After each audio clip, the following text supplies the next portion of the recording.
Good morning. It is Tuesday, May 16th.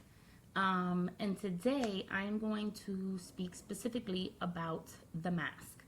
And the mask we wear every day while I apply one of my masks. When I was younger and I was in that academic group program for smart kids, we studied the mask because what they did is that they identified children of color in public school, and they trained us so that there wasn't too much of a disparity between their education in private school and our education in public school. But we also had to learn how it would be to navigate in a world where that didn't look like us. You know, I was leaving a classroom where everyone was Latino and Black and Muslim to a predominantly white school setting. And that was a challenge, and how we were taught to assimilate and wear the mask. So before I put on one of my masks today in front of you, this is the first time. There's 12 videos where I've worn nothing, and you guys have just kind of seen me raw. But I'm going to start off with reading this poem that as a child was given to me, and we discussed it, but it's only now that I really feel it. But it's a poem by Paul Laurence Dunbar, and it's called We Wear the Mask. We wear the mask that grins and lies. It hides our cheeks and shades our eyes. This debt we pay to human guile, with torn and bleeding hearts we smile, and mouth with myriad subtleties. Why should the world be overwise in counting all our tears and sighs? Nay, let them only see us while we wear the mask. We smile, but O great Christ, our cries to thee from tortured souls arise. We sing, but oh, the clay is vile beneath our feet and long the mile. But let the world dream otherwise. We wear the mask. And I am 37, and I don't want to wear the mask anymore. I used to think we wore the mask to make ourselves feel more comfortable in these arenas that aren't ours. And that was wrong. I realized I wore the mask to make other people feel comfortable with who I am, and I'm over that. If you're not comfortable with who I am, then go kick rocks. So one of the masks is my face, and I don't sleep well. This is not a new occurrence. I haven't slept well in years. So I always have dark circles. I am Puerto Rican and Dominican. I have tons of hair all over my face, and I don't always have the maintenance money to strip everything off my face. However, in my other life, this was not acceptable. My face in all its organic beauty was not acceptable. So what do? You cover it up. And that's what I did. I, every day, would cover it up. Cover up the fact that I cried, covered up the fact that I didn't have the money to get my eyebrows down, covered up the fact that I'm blotchy, covered up the fact that I was sad. And so today, I'm going to do my best to apply a mask for you. And it's not just your makeup and your face. I didn't go out without earrings because I thought I looked prettier.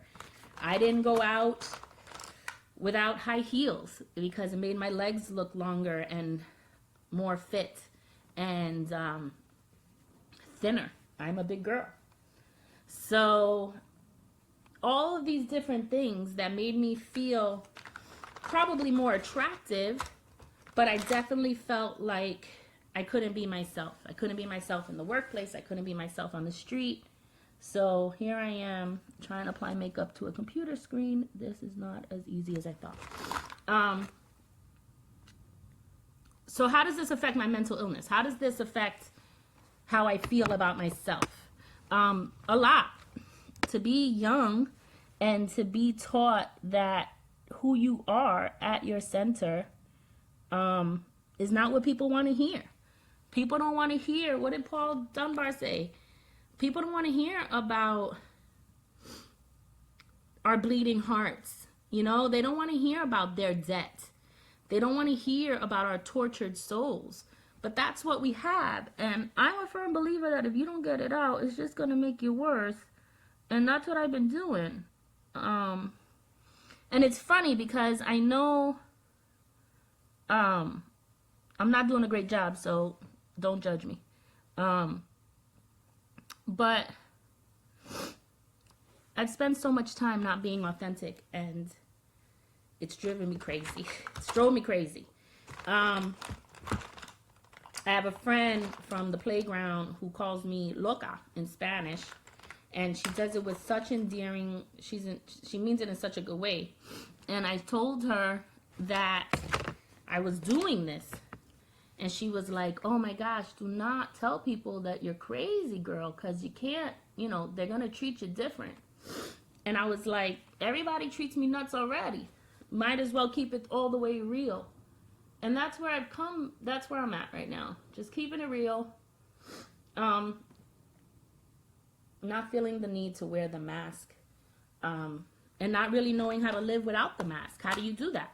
If there are maskless people out there who are successful, holla at me. I need to know. I don't put a lot of makeup on, but I put enough so that I don't look dead and scary. And this is the first time I put makeup on in, gosh, so long. I don't even remember.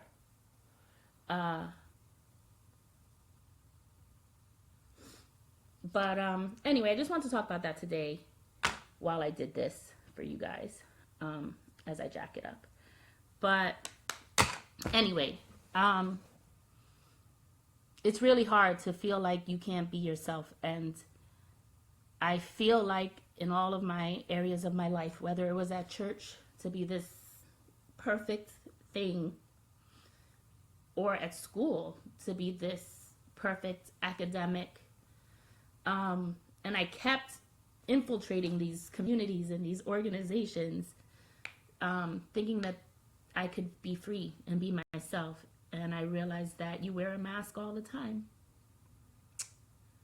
And I'm not going to. So I take Paul Laurence Dunbar's words to heart. I live it.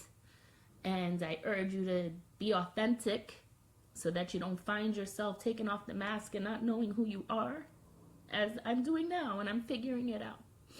I usually put some like liner and Vaseline, but I'm not going to do all that. So here I am, face made. Oh, there's some mascara here. Anyway, thank you for rocking with me again. Please subscribe to my channel. Again, this is all about telling you how I came to Traumatire, how I came to live through my traumas, and how I created these clothes for people like me and other trauma survivors. So no more masks. I love you guys. Tomorrow's another day. Bye.